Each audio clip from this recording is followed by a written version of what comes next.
আমন্ত্রণ এসটিভি প্রবাস সংবাদের সঙ্গে আছি আমি তাহসিনা ইয়াসমিন।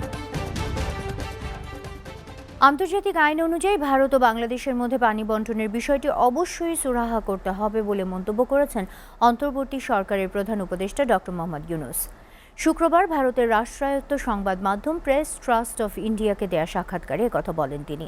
সাক্ষাৎকারে অধ্যাপক ডক্টর ইউনূস বলেন, দীর্ঘদিন ধরে তিস্তা নদীর অমীমাংসিত পানি বণ্টন চুক্তির বিষয়ে মতপার্থক্য দূর করার উপায় নিয়ে ভারতের সঙ্গে আলোচনা করবে অন্তর্বর্তী সরকার। বিষয়টি দীর্ঘদিন ধরে ঝুলে থাকায় কোনো দেশেরই এতে লাভ হচ্ছে না।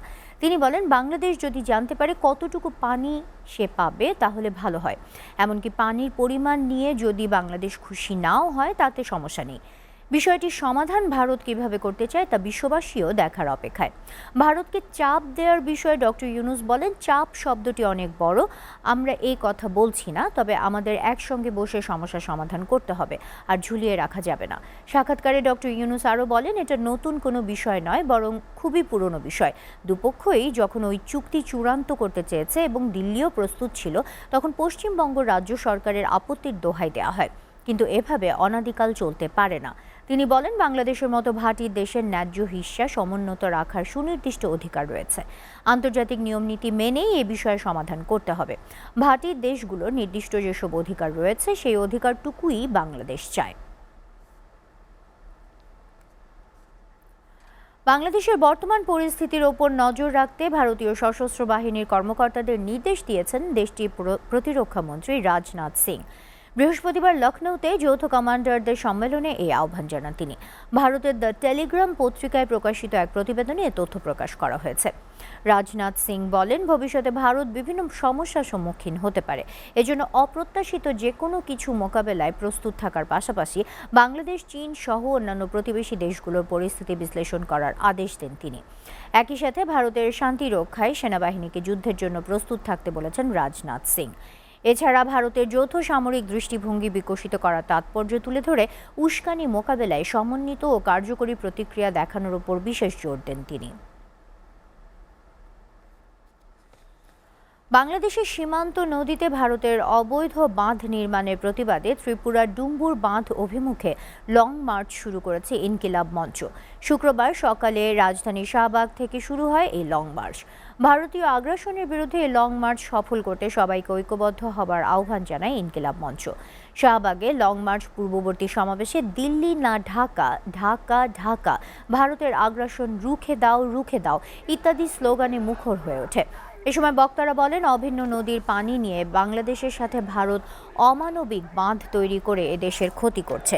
হাসিনা সরকারের পতনের পর ভারত বাংলাদেশের ওপর চড়াও হয়েছে জানিয়ে তারা বলেন, ভারতীয় আগ্রাসনের বিরুদ্ধে জেগে উঠেছে বাংলাদেশের ছাত্র সমাজ। ভারতের বাঁধ বাংলাদেশের মরণ ফাঁদ।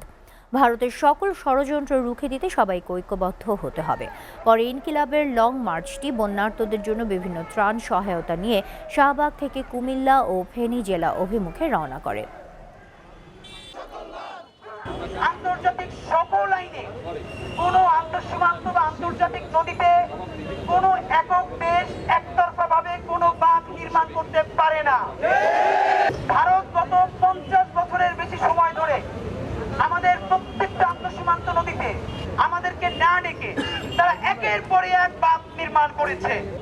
যতগুলো একতরফা অবৈধ বাঁধ নির্মাণ করেছে, অতি সত্বর সেই বাঁধগুলো আন্তর্জাতিক কমিউনিটিকে নিয়ে উচ্ছেদ করতে হবে। কুয়েতে বসবাসরত প্রবাসী বাংলাদেশিদের বিভিন্ন সমস্যা জানা ও তার সমাধানে প্রয়োজনীয় পদক্ষেপ গ্রহণের লক্ষ্যে এবং দূতাবাসের সামগ্রিক সেবা প্রদানের স্বচ্ছতা ও জবাবদিহিতা বজায় রাখা তথা পাসপোর্ট ও কনস্যুলার সেবার মান বৃদ্ধির উদ্দেশ্যে প্রতি মাসের দ্বিতীয় রোববার গণশুনানি আয়োজনের সিদ্ধান্ত নিয়েছে কুয়েতের বাংলাদেশ দূতাবাস।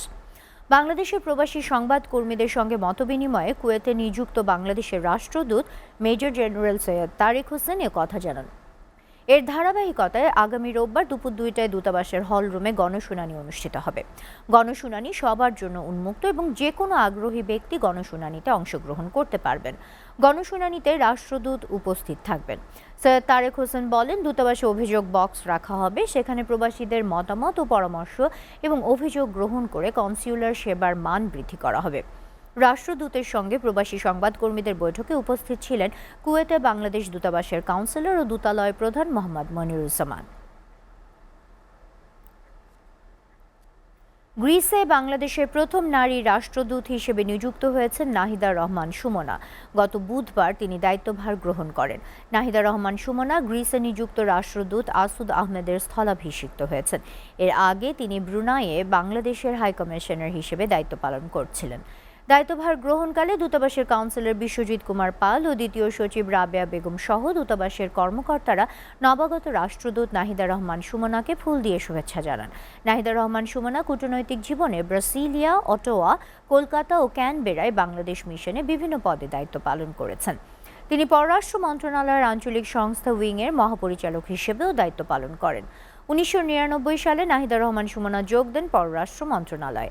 সেবা ও কল্যাণ বিভাগের মহাপরিচালক ও মন্ত্রণালয়ের গুরুত্বপূর্ণ বিভিন্ন পদের দায়িত্ব ছাড়াও ব্রাজিলে ভারপ্রাপ্ত রাষ্ট্রদূত, কানাডায় ভারপ্রাপ্ত হাইকমিশনার, কলকাতা ডেপুটি হাইকমিশনে কাউন্সিলর ও ক্যানবেরায় প্রথম সচিবের দায়িত্ব পালন করেন তিনি। এসটিভি প্রবাস সংবাদে নিচ্ছে একটা বিরতি, ফিরছে কিছুক্ষণের মধ্যেই।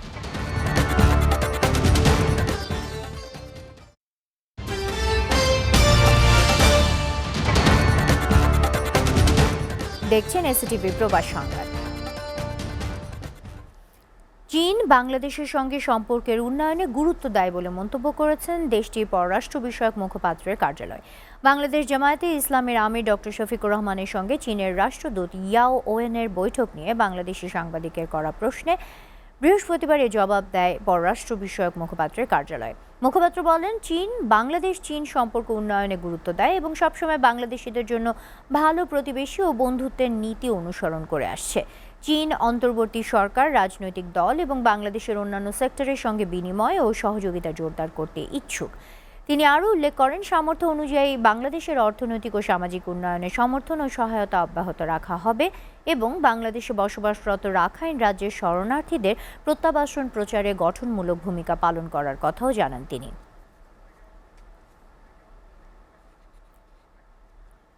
এই ছিল এসটিভির প্রবাস সংবাদে। এসটিভির সবশেষ সংবাদ জানতে ভিজিট করুন www.sctv.tv। ধন্যবাদ এতক্ষণ সঙ্গে থাকার জন্য।